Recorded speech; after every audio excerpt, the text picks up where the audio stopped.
আসসালামু আলাইকুম everyone, welcome to my channel Arifa's English care. বন্ধুরা, আজকে আলোচনা করব ইউজ টু কখন কি অর্থে ব্যবহৃত হয়।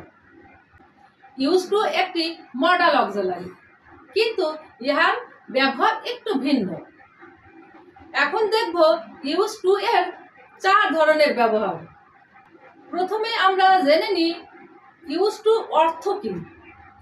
ইউজ টু অর্থ পূর্বে কোনো কাজ নিয়মিত হতো, কিন্তু এখন আর হয় না। এসো এবার স্ট্রাকচারটি জেনে নিই।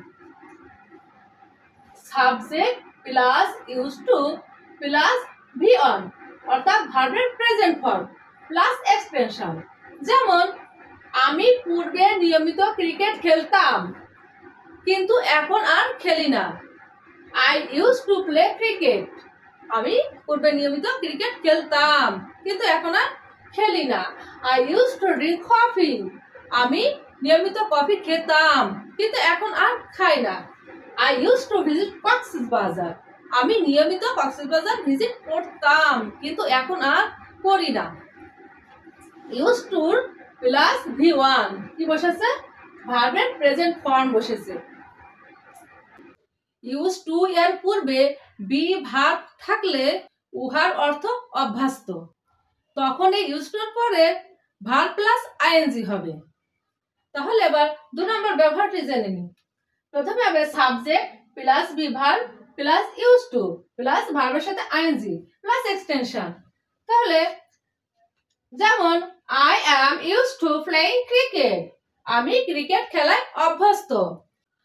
He is use to drinking coffee. Say coffee খাওয়ায় অভ্যস্ত। We are use to drawing picture. তুমি ছবি আঁকায় অভ্যস্ত। তাহলে এখানে কি আছে? ভার্বের পূর্বে ইউজ টুর পূর্বে বি ভার্ব বসেছে। এম ইজ আর। বন্ধুরা, আমরা গত ক্লাসে বি ভার্ব সম্পর্কে আলোচনা করেছি। যদি এখানে এটা হচ্ছে প্রেজেন্ট ফর্মে, যদি পাস্ট ফর্ম হতো তাহলে কি হতো? তাহলে এখানে I was use to playing cricket. তারপরে you were use to drawing picture. তাহলে বন্ধুরা, ইউজ টুর পূর্বে বি ভার্ব বসলে ভার্বের সাথে আইএনজি যোগ হবে।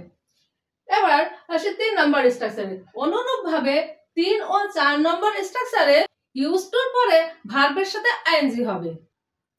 শুধু পার্থক্য হলো 3 নং স্ট্রাকচারে ইউজ টুর পূর্বে গেট বসবে এবং 4 নং স্ট্রাকচারে ইউজ টুর পূর্বে বিকাম বসবে। যেমন I get used to playing cricket. আমি ক্রিকেট খেলায় অভ্যস্ত। ইউজ টুর পূর্বে গেট বসেছে। আর I got used to playing cricket. আমি ক্রিকেট খেলায় অভ্যস্ত ছিলাম, পাস্ট ফর্মে বসেছে। এইভাবে I become used to playing cricket.